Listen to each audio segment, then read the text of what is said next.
This podcast is brought to you by Craft Beer and Brewing Magazine for those that love to make and drink great beer. To learn more or to subscribe, visit beerandbrewing.com or find us on social media at Craft Beer Brew.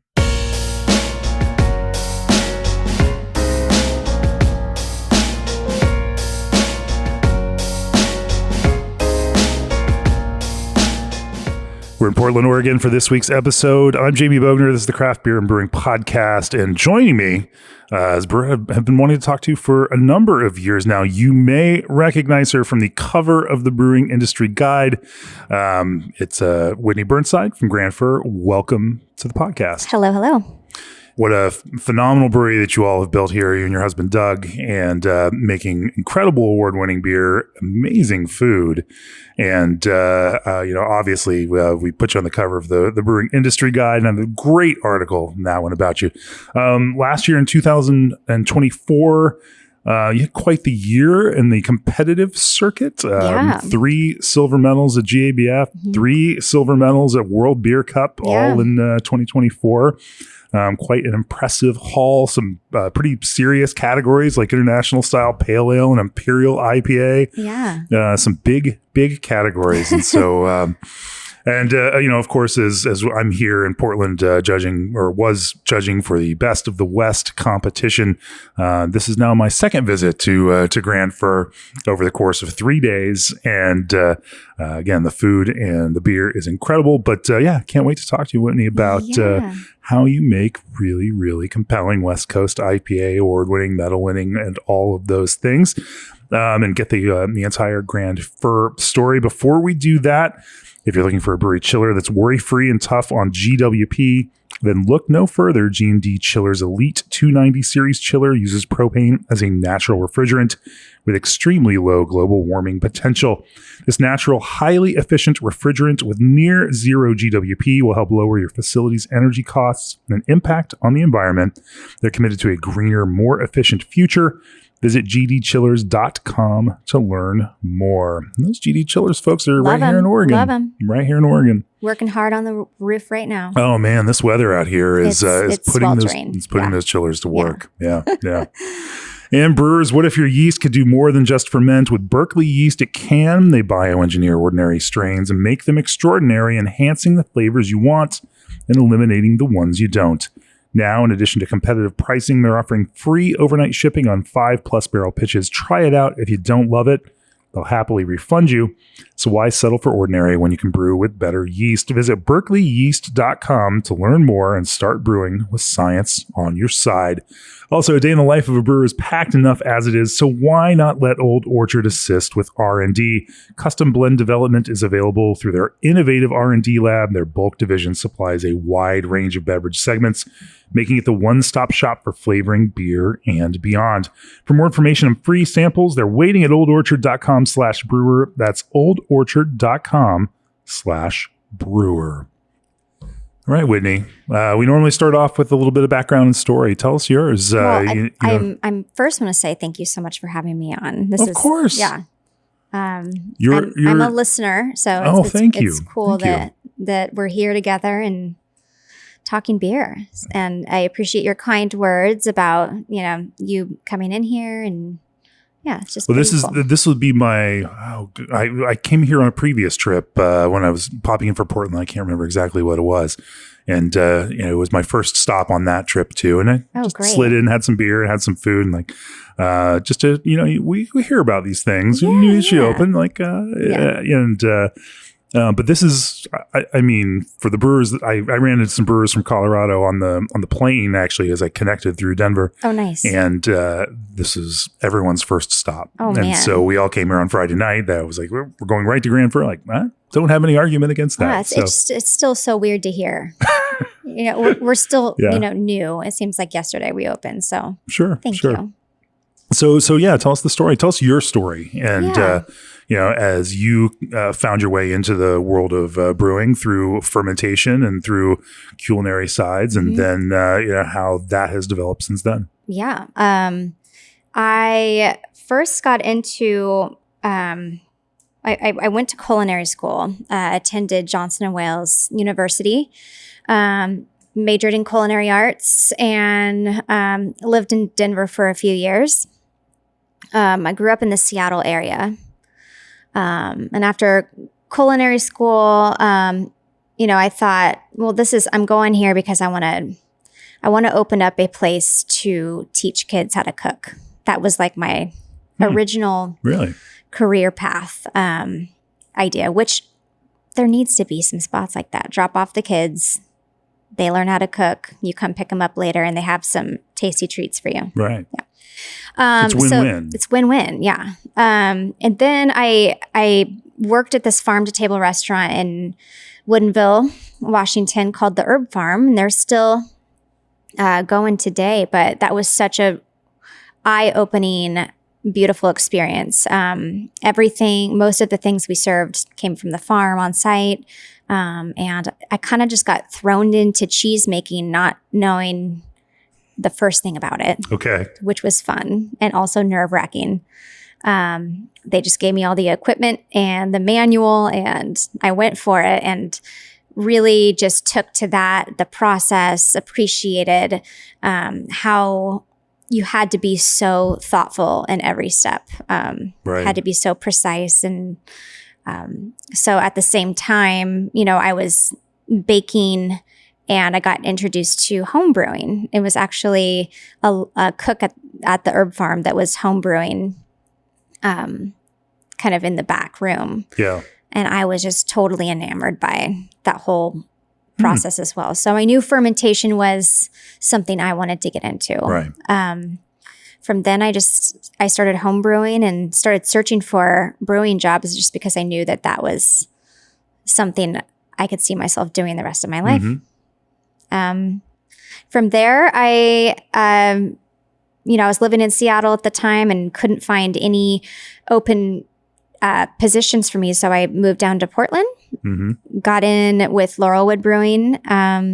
Chad Kennedy took me under his wing and it started from there. I started climbing the ropes. I was there interning. I did a short stint at Upright Brewing here in Portland.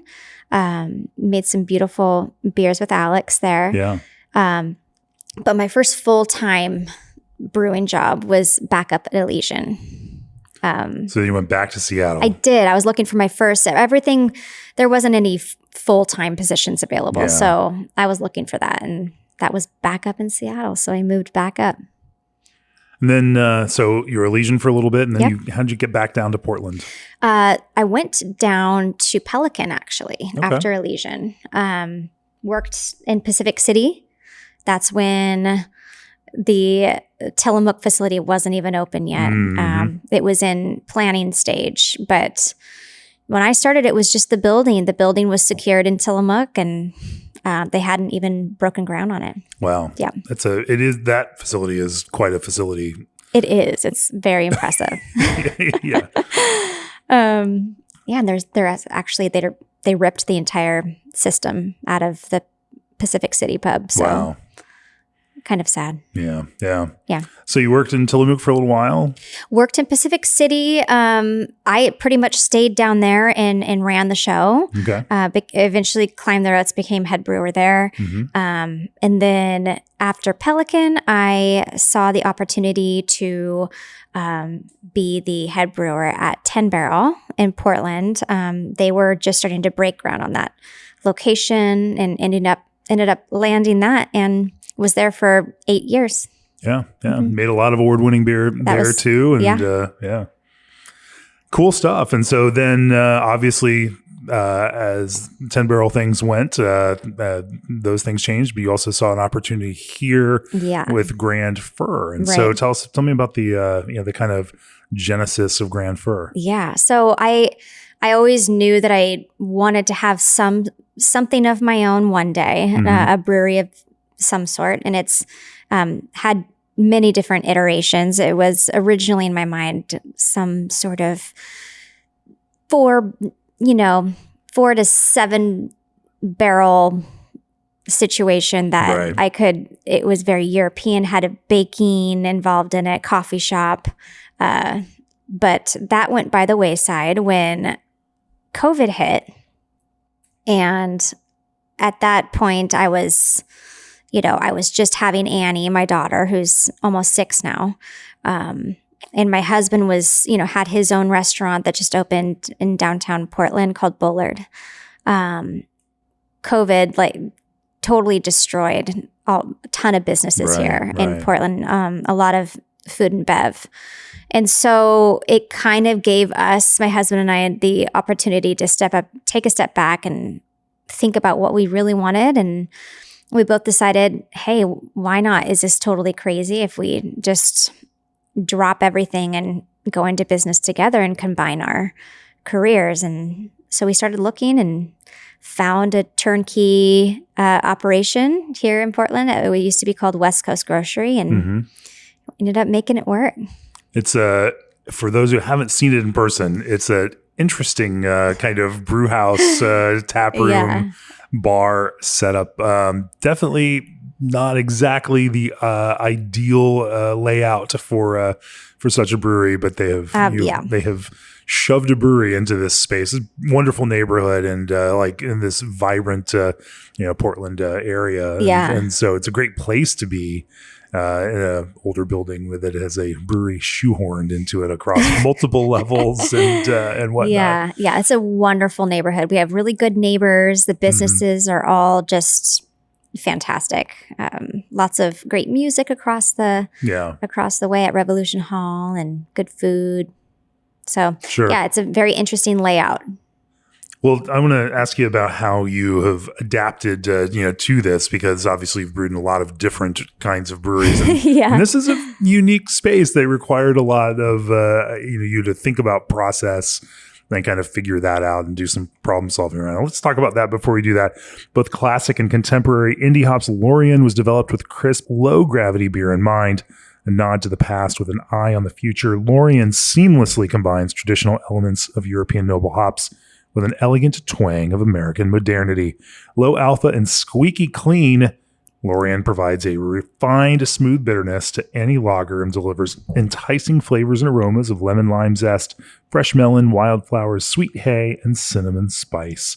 Refreshing the past for the present time, Lorien's classic profile and distinct finish are conducive to celebration and appetite and evoke feelings of a grassy meadow near a cold mountain stream.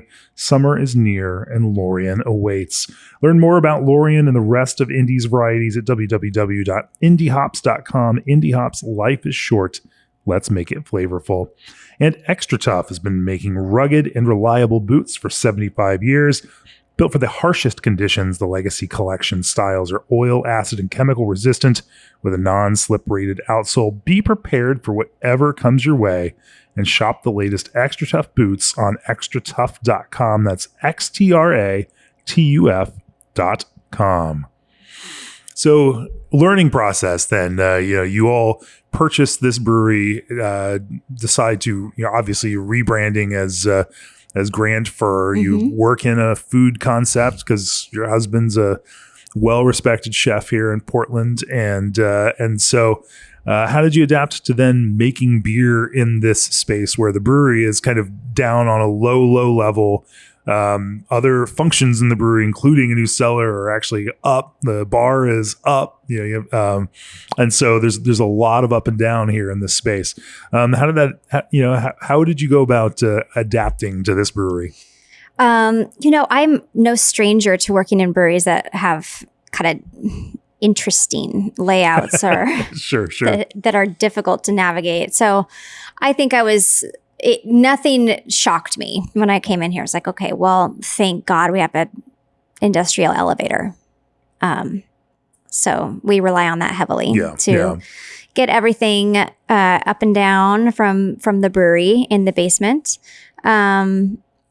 I think one thing that has really been an interesting thing to get used to is the fact that our brewery drains, since we're below ground level, they go to a sump pump, and the sump pump has, the grinder and shoots it out. Well, things fail sometimes. So we've had some incidents, some drains that aren't draining. And but other than that, I think the biggest thing has been sharing walk-in space with the kitchen is pretty difficult to do. Yeah. Not a perfect situation. Sure. But we make everything work. We installed a trench drain in the walk-in upstairs, put some serving tanks in. A few of those came from Colorado, and then a couple came from Pelican, actually, which is pretty funny. They used to be in Pacific City, so said hi to those again. And then, everything else, we get bags of malt. We can't do any silos here at this location, but everything's bag malt. And we use the elevator for that. And we just recently acquired another room across the hall on the main floor. And we are adding more fermentation vessels in there. More fermentation vessels. Yeah. All right. It sounds like things are taking off. It's very exciting. Yeah. Yeah. We just stood our first additional tank up last week. So very cool. We'll be brewing it into it in a couple weeks. Well, let's talk about brewing. Let's talk about making IPA. Let's do that. IPA, pale ale, hoppy beer in general in the broadest possible sense. Because we're here in Portland on the West Coast, and because I had just spent the last several days judging in the Best of the West competition, and West Coast IPA is on the mind. So might as well talk. And like I said at the start, you all have won a few medals for that lately. And so, coming from your culinary background, thinking about this as someone who works across flavor and all of these kinds of iterations of it, what's your creative process start around a beer? There's obviously multiple modes. There's folks that get inspired by a certain character and an ingredient and then build around that. There's folks that think about a flavor and vision and try to, build then ingredients to execute on that. When you start thinking about designing a new IPA of some sort or hoppy beer, where does your creative process start? Yeah. I kind of think about it in terms of, I really relate to it. I approach it in a way of cooking or baking. And it truly is liquid baking. So for most all of my IPAs, I use Pilsner malt, and I'll use different Pilsner malts depending on what sort of base foundation I want, and what sort of hops are going to play well with that base malt. Are there any examples of that? I really appreciate, I use a lot of Gambrinus. I appreciate how pale that malt is, and just how that very pleasant honey-like sweetness that you can get from that malt, and how that allows the hops to shine all the way through. It's a really good canvas. I use a lot of Gambrinus. I use some North Star, and then I use a lot of Byerman Pils, and sometimes a blend of those, sometimes a blend of some of those, just depending on what I'm doing and what I'm trying to get out. What would cause you to blend like that? Are there a specific hop that it just seems like a very precise and specific kind of thing. I think Byerman Pilsner to me it's a little bit darker. It provides a little more depth. So sometimes I'll use that. Like I use a blend in my sessionable IPA, my Foxglove that has won. I'll use a blend there because for such a low ABV beer with such big hops on top, I wanted to provide a little more structure, a little more depth. And that has a little wheat in there as well for body. So for something that's smaller, that doesn't have as much ethanol, you're building it back in a different way and adding more to it. Versus something that's bigger that can just be more of what it is. Exactly. Yeah. Interesting. Yeah. So then where does your creative process for IPA go? You think about, it's almost always Pilsner malts or some blend of Pilsner malts. Mm-hmm. Yep. I actually, and obviously a little bit of, and there's some variation there. So if I'm doing an American IPA, like we have one on tap right now called Slug Life. We have an affinity for banana slugs. We're that Pacific Northwest. And that one actually is a blend. It has a little bit of Maris Otter in there. So just enough to give you that complexity and richness, but still staying modern and punchy. But it's just kind of fun to do like a light touch. Yeah, what is that line for you between a modern West Coast IPA and modern American IPA? I mean, this is, I think, a broader brewing conversation that lots of people are having, especially given the way certain competitions have been judging lately. But it was something we had to tackle too here in the Best of the West Awards. Like, what is and Ben Edmonds described it very clearly. Like, we're not talking about 1990s IPA here. We're talking about American IPA in its current contemporary context, and that is a little bit different than West Coast IPA. How do you think about the difference between those two things? It's actually one of my favorite things to do is kind of modernize something that's classic or do kind of a different take on something. So, a couple of my more classic modernized examples of hoppy beers is I have a pale ale. It used to be called Old Growth, but we since changed it. That one has the stars of the show are Cascade and Centennial Cryo. But we use them in a way, that Centennial Cryo is just it's just beautiful lemon peel. Has a touch of just in the best way, some truffle, like a white truffle. That's kind of base note. And that Cascade, choosing a Cascade that is super floral. You can take something that was, these hops that are super old school, but use them in ways that are punchy and modern. And that comes with amounts, that comes with where you're adding them in the process. And then your base malt, which we talked about, not so caramel heavy, which I think is a huge one from what you're answering your question is doing away with that chewiness and that maltiness. Yeah. I like to add a little bit, but nothing that will weigh you down. Just a hint of extra color. Just a hint. Just a little, a smidge. Yeah. No, that's interesting, and I think, but I love this idea of selecting Cascade and Centennial Cryo and for a different kind of character there. That's also feels classic plus and classic plus. I like that. Yeah. I haven't heard that before. I'm just riffing right okay, now. Cool. So I might steal it.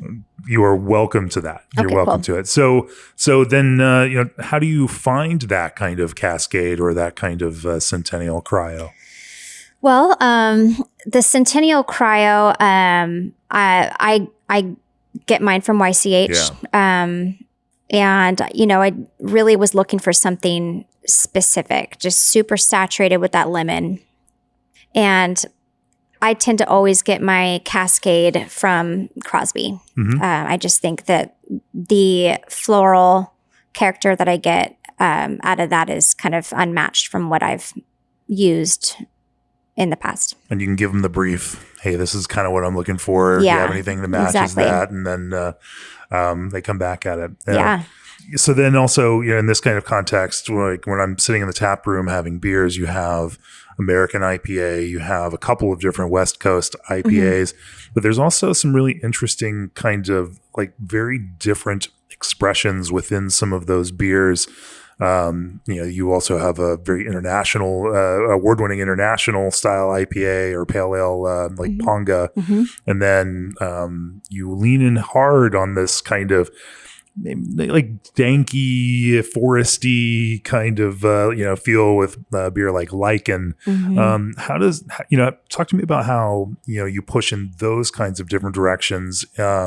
Because I think what I like about it is that each of these beers has a very distinctive point of view to it, and you could never confuse it for the other beer. Really, they each have very distinct personalities. Yeah.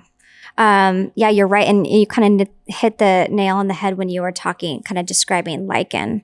If there's an IPA that's more in the direction I want to go more towards like earthy and pine and citrus, I'll lean into, I use a lot of Chinook here.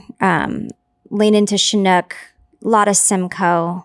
And then just kind of from there, building top notes, just like perfume, top notes on top of that to elevate it and really accentuate that bottom, to pull that bottom note through, if that makes sense. I do have a lot of pine heavy beers. I think that's one of my favorite base it's notes in the name to have. Here. You can. Fur, right. Like you're telling a sensory story. I'm sorry, maybe I should say I have a lot of fur. I don't know if that sounds, yeah, maybe not. That was a good joke though. But yeah, I know I do. I lean into I have a lot of berry in my hop selections. I love berry notes. Simcoe's my number one hop that I use here. It's near and dear to my heart.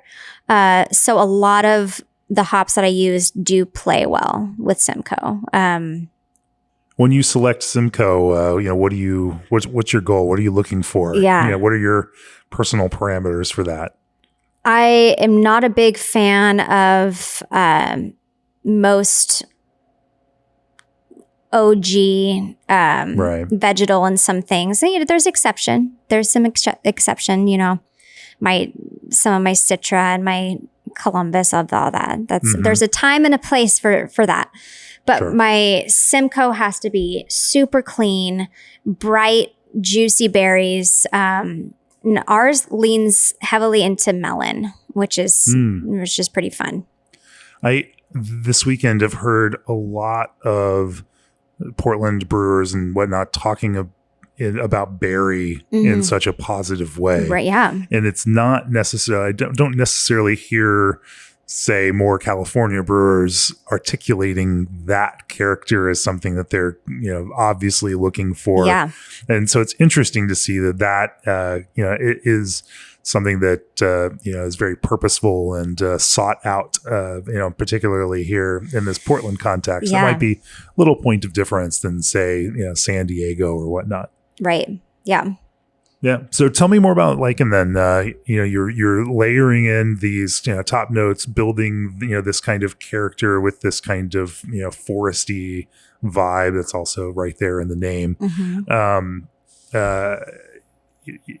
And so walk me through that kind of process and how you throw hops into that beer and time, place, and formats. Starting on that kind of hot side process. Yeah. So Simcoe is again, that one shines through heavily in that beer, but it's Mosaic and Strata that are kind of the top note in that beer. I love Strata so much. We get our Strata from Indie Hop, and it's actually the Coleman home place lot. It's year after year I keep selecting that lot, which is really fun. Really heavy pineapple in there. But lichen, that base again is like that earthy pine, but then I'm layering that juicy fruit on top. Yeah. That one's Environment Pills. I actually add a little bit of flaked rice to the mash on that one. Little bit of sugar. Flaked rice. Yeah. Why flaked rice? Oh, it provides a little sweetness. In context, this is the second time today that some Portland brewer has mentioned using flaked rice. Yeah. And it's not, again, something I hear a ton of out there in the IPA brewing world. Yeah, it lightens it a little bit, adds a little sweetness. I used to add more sugar than I do. Okay. Now I've backed off on that. And I really like it. I think that it provides this softness that I didn't used to have in my IPAs. Interesting. Well, let's, I want to talk about, how you go through, say whirlpooling and then, potentially dry hopping these two and try to understand more about this hop process. Before you do that, the 8th annual Veterans Blend from Yakima Chief Hops is available through pre-order. $1 from every pound sold of Veterans Blend will be donated to this year's nonprofit Soldiers Angels. This special blend of hops is selected by veterans within the brewing community and dedicated to providing financial support to nonprofits who provide assistance to our military veterans. Plan ahead for your 2025 and 2026 Veterans Day, Memorial Day, and Independence Day beer releases and place your Veterans Blend pre-order with Yakima Chief Hops at yakimachief.com. Also, if you're launching a brewery or acquiring an existing one, consider our brewery workshop and new brewery accelerator September 14th through 17th in Fort Collins, Colorado. Over 4 days, we engage in panel discussions, technical brewery tours, networking, and small working group sessions to help you better understand and prepare for the challenges of brewery operation. Tickets are on sale now. Visit breweryworkshop.com for more information and to secure your spot. All right, Whitney, let's talk a little bit about that kind of hopping process. Absolutely. So Lycan, this one is hopped pretty heavily. All in all, like we're at, just hitting 5 pounds per barrel. In dry hop too. So that on the hot side, we're very whirlpool and cool pool heavy. Yeah. This has just a light bittering charge at 60, have a couple additions, 30 and then 5. Yeah. And then we will do a whirlpool and then cool it to 185.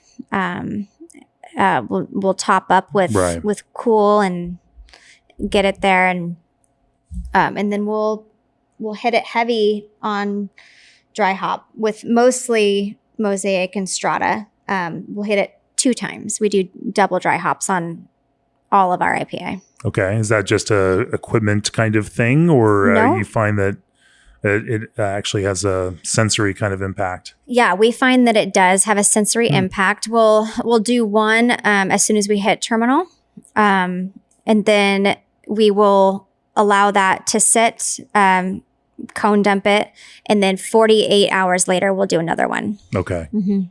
And that just improves the quality of the extraction there. Yes, we find that it does. Well, and we rouse with CO2 after each hop addition. So cool. Yeah. So nothing too crazy about that. Nothing crazy. Yeah. Our IPAs here have a pretty high ADF. We finish, one of the qualities to most all of our IPAs is that we're very dry. We are sub 2 on most all of our IPAs. All right. So yes, very, very dry. Yeah. How do you then, because you're using a lot of hops and there's definitely, again, some of this pretty, hefty kind of dank character. How, but then they finish that dry. Are there any other techniques that you use? Obviously rice and, other ingredients help add that kind of softness, but is there anything else that, anything, whether that's, water chemistry or pH or other tools that you're using to try to, kind of, soften or support that a little bit? Absolutely. Yeah. We are, pretty much 2 to 1 on sulfate. Nothing too crazy. Sometimes we'll go even higher on the sulfate. But we pay a lot of attention to our pH now, making sure that our mash is dialed in. We don't adjust our sparge water that's coming in. So it's so important that we get that down to counteract And then adjusting our pH in the kettle after our hop additions at the end of boil. So after our cool pool, we'll add our acid additions and get that goal of 5 to the fermenter. Mm-hmm. From there, we don't do any adjustments in the fermenter at all with pH. We just let it ride, let the hops bring it up. Yeah. Cool. Let's talk. Let's flip it around and talk about say a different kind of modern or international IPA, something like Ponga, for example, which you have on tap right now, and I deeply enjoyed, and that you've also won a medal for. Mm-hmm. As you think about a completely different approach to to hopping, using more of these kind of thiol focused hops. Talk to me about your creative process in that. How do you start thinking about sculpting those flavors and aromas together? Yeah. Ponga to me is I think it is our most heavily hopped beer. It's super thiol heavy. And that one features top note of Nelson and Nectaron. But that also, excuse my paper flipping because I don't have spreadsheets. I'm old school. Perfectly fine. But I just want everyone to know that we have the brew logs here. Yeah. And we're digging into we're digging into the data. I'm giving the full on truth here. Yeah. So that one, I wanted a little more depth. We were talking about, starting with the foundation with the base malt. And so this one's actually a blend of 2-row Pils malt, Gambrinus Pils malt, and a little bit of wheat. So two-row now into your international. Into this one, yeah. Okay. Mm-hmm. Why that choice? Yeah, I wanted to bring a little more color, a little bit more flavor to this base because there's going to be such crazy hop flavors on top. I wanted to give a little bit of something on the bottom. Yeah. And I love raw 2-row. It's something I use a lot. Sure. This one again has some Simcoe in there, but also a little bit of Crush. I love Crush. I got a crush on Crush. Uh-oh. Forever Crush. Okay. What do you love about Crush? I love that it's not only really beautiful in its ripe fruit, but the woodiness, if you know how to layer that, if you know how much is just enough crush, it's gonna show well on the beer and work well with mingling with your other hop choices. I think a lot of beers out there that use crush, unfortunately, the crush is used too heavy-handed, and I don't like the drying woodiness that I'll get from that. But if it's done in the right amounts, I think it can provide a really cool spice almost. When you say right amounts, are we talking 10%, 15%, 20, 25, 50? It doesn't sound like... In percentage-wise, I would say 20% or less. Yeah. Yeah. So, but that one, Simcoe and Crush, it's got, like I said, those top notes of Nectaron and Nelson, and got a little bit of Mosaic in there that tie together. When you say top notes, so I assume that just means that's going to be an aromatic dry hop addition and cool pull as well as dry hop. Yeah. Okay. Mm-hmm. And then how do you earmark that? Yeah.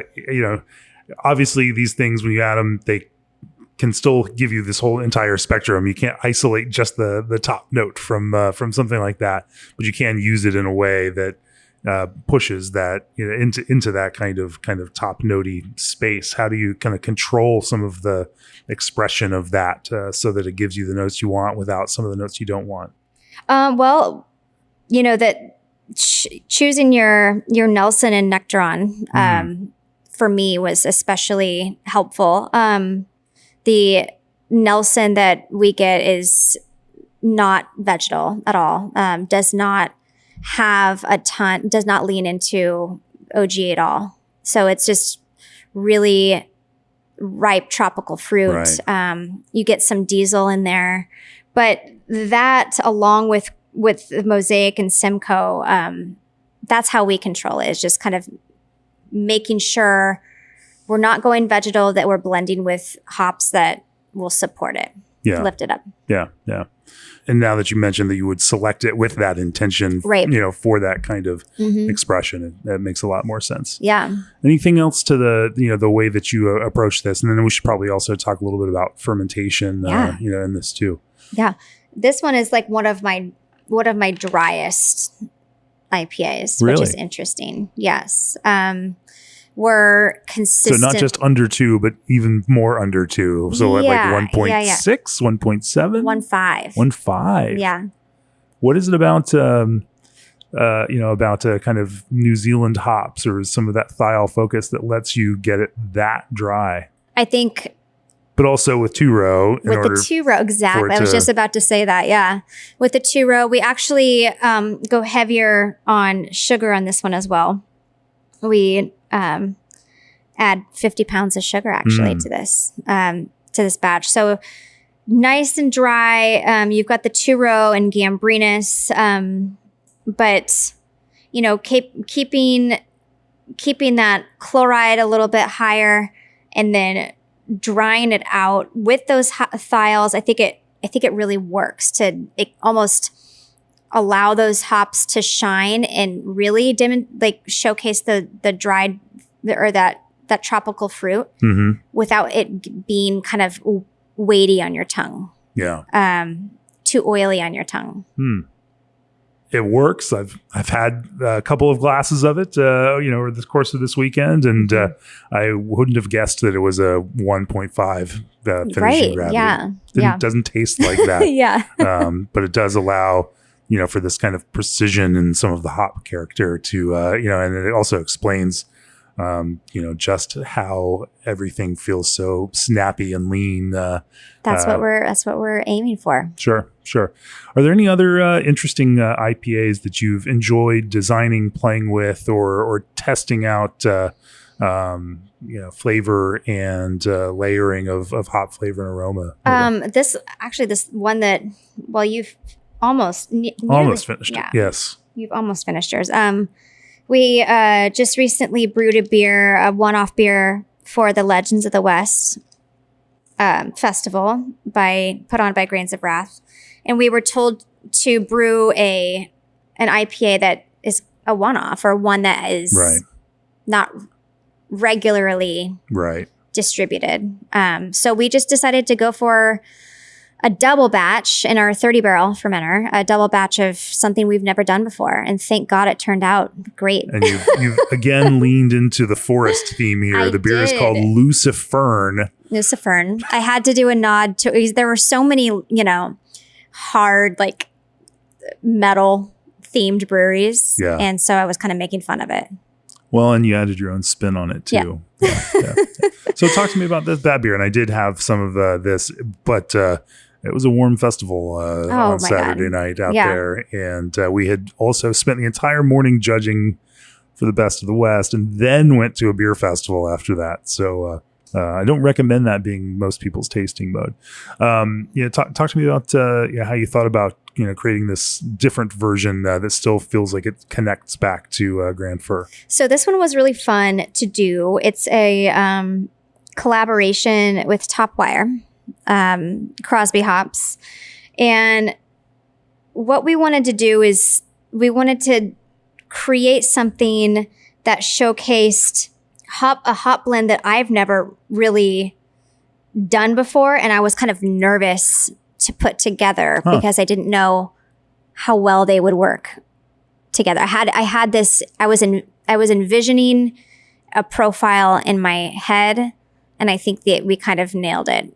We used a little Columbus, just for bittering and a little bit towards the end of the boil. And then we started incorporating. Again, the second time I've heard today, Portland brewers using Columbus for kind of first wort or initial bittering. Yeah. I think that it kind of plants the seed. It gives a really cool kickstart to how your blankets of flavor and aroma are going to come through in the finished beer. Yeah. So from there, we went Simcoe, of course, just a little bit into boil. And then the main hops that we leaned into were some Chinook, which it's a very fruity Chinook, but it still has that pine, right? So marrying fruity and pine in a really harmonious way was something I think it can be challenging. It can be challenging because you can end up with Pine Sol or Lemon Pledge really, really quickly. Yes. So how'd you do it? So we did the Chinook. We did Chinook, a little bit of crush. So there you are, layering. You've got some fruit and pine, and then you're layering some crush. You've got some spicy woodiness, but beautiful tropical fruit.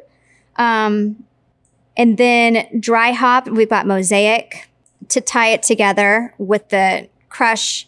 And then very top note is Strata and Nelson Keefe from Freestyle. So you got that Maui pineapple. You've got lots of red berry from the Mosaic. You've got a little bit of woody, spicy from the crush with fruit. And then Chinook comes through at base layer, which is what I was hoping for. And it turned out. Sure. It's I get a lot of black currant in this one. It was actually our brewer Lily mentioned black currant. I was getting more kind of raspberry, the seeds, and there she said, it's this kind of black currant, and it's really good. And it clicks. Yeah. Sure. So. Well, we've been talking about hoppy beers a whole bunch. What are some of the other beer styles that you really enjoy playing with outside of of this? And are there is there a beer or two that we could talk about that that might flip things around and show a different approach to brewing? Sure. We can talk about our coconut stout, one that is well known here at Grand Fir, and one that I took with me from 10 Barrel, my 10 Barrel days. So let's talk about that. Tell me about coconut stout. What drives coconut stout for you? Yeah, it's called Heart Island, and it comes from our base beer, our export stout called Heartwood.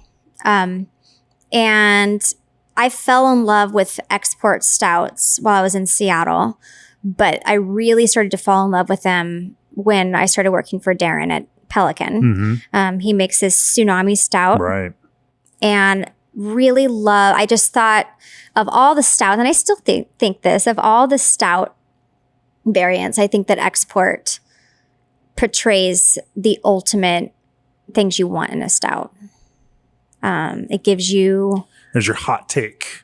Yeah, it's not an imperial stout. It's not, it's not an imperial stout, and it's not a dry stout. It's not a 4 or 5%. It's and it's not a 10 or 11%. But you think that hits something that is the most stouty in that kind most of stouty. Yeah, the stoutiest. So what? Tell me why. I appreciate.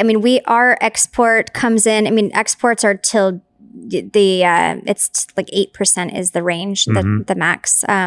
Ours is just pushing 7%.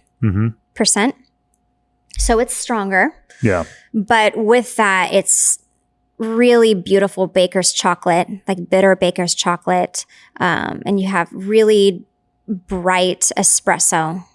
And then you have this finish that's like a graham cracker. And I think all of that, coming in at that 7%, you got the alcohol warmth and then a dry finish.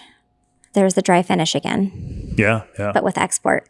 So how do you go about, obviously now you're playing deeply in malt space in the way that you're not doing that in the IPA realm, keeping it very light and very simple. In this stout place, you mentioned bittersweet baker's chocolate, and you mentioned graham crackers. Both of these are going to be kind of malt functions, but obviously of different kinds of malt and qualities of malt in order to accomplish those things, those flavor wise. Yeah. And also interesting to think about how the timing works on that you're getting this initial upfront bitterness, but then it kind of then finishes off into that kind of rounding, slightly sweet and crackery or bready, kind of note. So when you're pulling malt together for that, how do you write that recipe? Well, I was just looking for my sheet, and I don't know where it went. It's just like hiding from me, but I think it's right here. So with the Heartwood Stout, this one I have tweaked many times in my career, but I have finally settled on something that hits all the marks for me. I use a high color pale as the base malt, and Briess. Briess is my only love for this beer. Really? No other dark malts will be worthy. What is it about these Briess dark malts that you love so much? Yeah, well, I use Briess for the roasted barley and the chocolate, and I feel that they really, especially the chocolate is so milk chocolate that does not throw much harshness, and a lot of chocolate can throw roast. And I think a lot of brewers don't really expect that, or they just assume that it's going to come through like milk chocolate. And, I've had my trial and errors, different dark malts, and Briess's chocolate that's the one. The roast is really... If you're going to add roast, you're going to do it in a more deliberate way. Yeah, I'll add roasted barley, and that's what I do. I use that from Briess as well. Super clean. And then I'll add a kiss of some mid caramel, and then just for a little extra soft espresso, I'll add some Carafa 2, black malt, and of course some flaked barley in there. Of course. Yeah. Of course. But yeah, that one's just one hop in the beginning, just for bittering. It's pretty big. It starts at 18 Plato, finishes mid 4. And yeah, it's just huge espresso and chocolate, and it's the perfect beer to put flaked coconut on top of. So then how do you, you go through your normal fermentation on this beer, and then you, then you get into coconut edition. We go into coconut. Let's talk about that. So after the beer finishes, we do unitank. We do a lot of unitank here. And then I just assume this is a pretty standard, kind of clean ale strain, or generally. Yep. We're just going to use Chico on this one. Yeah. And then we will take the finished beer and transfer it onto flaked coconut. Not sweetened, not toasted. I used to toast partially. I used to toast actually all of my coconut when I was at 10 Barrel, which was it was a pain in the butt, because then you had to fight with the kitchen, and you're using their greasy pans, and you don't know what's been where, and then it just gets weird and you're freaked out. Right. So I thought when I was toasting the coconut, I would do both toasted and untoasted to get kind of both qualities you're looking for in coconut. Maybe you want some toast of the caramelized coconut, and you want some fresh, creamy coconut. But then I tried just doing untoasted. And what I found was it was the exact flavor I have been wanting to achieve this whole time with less work. Perfect. So I will transfer finished stout that has been carbonated already onto a purged tank that has sacks of coconut in it. And I will. Why do you do it that way with already carbonated beer? I feel that because it just seems to me like you've got a whole bunch of nucleation points now in coconut, and then have to be extra careful about all of that. Yeah, no, I think that. Well, first, I was telling you we do a lot of unit tanks, right. We'll use our fermenters. We'll actually carbonate and fine our beers in a loop. So we'll put a carb stone and a sight glass on the output of our pump. So we're able to control it that way without having a carb stone living in the fermenter, which I'm not comfortable with. And we keep it on the outside. We'll carb up the beer, get it nice and bright. And then that way we are sending beer without yeast that is carbonated on top of the coconut, which I think pulls more of that coconut flavor. And we keep it on there we just continue to taste until it's where we want it. There you go. Usually though, it's a pretty quick turnaround, like 24 hours, and we'll rack it right off of there. Yeah. Mm-hmm. Cool. Anything else to coconut stout? I don't think so. There you go. Well, what are some of the other big projects that you're excited to tackle or you have been working on in terms of new beers, to roll out? You seem like someone who loves a new challenge and loves unlocking some of these problems. Is there, some of that you're either the new beer style to you or something else that you've been working on and trying to hone? I would say to that,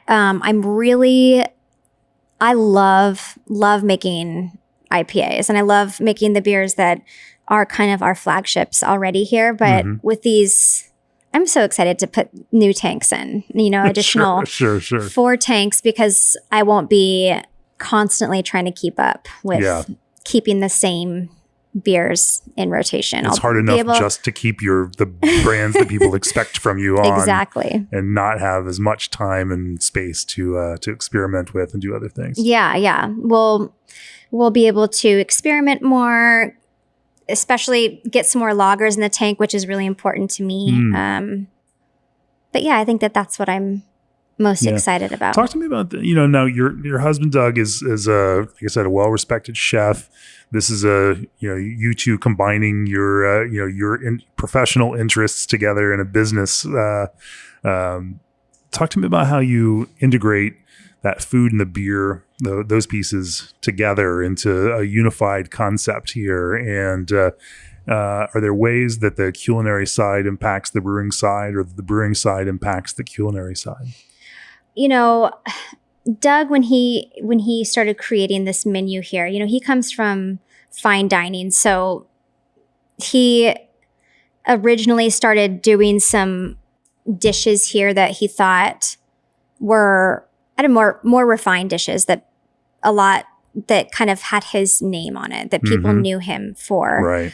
And that wasn't as well received as he thought it would be, because people wanted pub food. Right. So right now he has a really kind of expensive dishes in the scope. Yeah. He has some kind of sprinkled throughout some more elevated dishes. But I think that it's a really good, like the beer that's on tap right now goes really well with what he is offering on the menu, because he'll have something that's more classic and expected, but he'll have something more refined and, more of like palate cleansing and, which I think that kind of lends well to what we have on tap. We have some things that are more classic, like our Tack Shack Amber Lager and, American IPAs, and usually our stout. And then we'll have some more, some lighter offerings, more modern takes. Yeah. Tack Shack won of those World Beer Cup medals. Not too shabby. Not too shabby. Any other? Do you all sit down and think about how beers work pair with food, or are there other kinds of does it work the other way where he starts thinking about food that would be a great pair for one of the beers that you've designed? Yeah, we we're very loose on that, I would say. Sure. It's kind of whatever. We thought we would like to do that in the beginning, but that kind of, people didn't really care as much as we did. So yeah, we'll make suggestions, and our staff will make suggestions, but it's not something we really focus on. That's fair. That's fair. Yeah. Well, what's, taking the long view here, it's been a couple of years, but still a rather young brewery by brewery terms. 3 years now? Yeah, it will be 3 in November. Yeah. It's hard to think about like future because it's still like you're excited about just adding a couple of more tanks here so you can make a little bit more beer. But where would you like for this to go? Where the two of you, as you think about this, it is obviously now you're all in it, with the two of you, and this now reflects, this is what you're doing. Where will you hope that this ends up in the future, and what's the, how do you foresee, the next 3 to 5 years for Grand Fir? This is a good question. We definitely want another location, not a brewing location, just a tap room. Yeah. And after these 4 tanks go in, that's it for us as far as production. That's what we don't have any plans, nor do we want to take on any more than that to increase brewing for us. So we want to keep it draft friendly operation, limited packaging, really focus on the experience of sitting down to have Doug's food and enjoy our beer with it. Yeah, so it's not about making the most beer. It's about making an experience that you have to come here to experience. But when you do, it's going to be something that you will hopefully want to come back and experience again. Exactly. Yeah. Well, very cool. And I think that's a great place to bring this to a close. G&D Chillers has chilled the beers you love, partnering with 3,000 plus breweries across North America and beyond. Berkeley Yeast bioengineers ordinary strains to make them extraordinary. Custom blend development is available through Old Orchard's innovative R&D lab. Indie Hops Lorien combines traditional elements of noble hops with an elegant twang of modernity. Extra Tough has been making rugged and reliable boots for 75 years. The 8th annual Veterans Blend from Yakima Chief Hops is available through pre-order. And the Brewery Workshop will help prepare you for the challenges of brewery operation. If you've enjoyed this podcast, go to beerandbrewing.com, click on the subscribe button. Become a subscriber to Craft Beer and Brewing Magazine. Become a subscriber to our Brewing Industry Guide for those of you who are in the professional and brewing industry. And if you can, go in our back issue archive and check out that excellent cover story written by Kate Bernat on Grand Fir with incredible photos of Doug and Whitney right there on the cover. What they've been doing here in this kind of intersection of food and beer is truly excellent, and it's been so fun to enjoy and taste both the beers and the food several times now. When people want to learn more about Grand Fir, come here and experience it for themselves or taste your beer, where can they find you both here in real life and out there in the digital space? Yeah, you can go to our website, grandfirbrewing.com.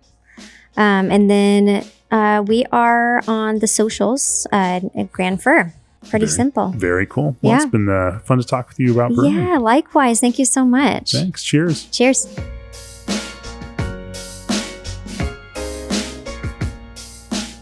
This podcast has been brought to you by Craft Beer and Brewing Magazine for those who love to make and drink great beer. To learn more or to subscribe, visit beerandbrewing.com or find us on social media at Craft Beer Brew.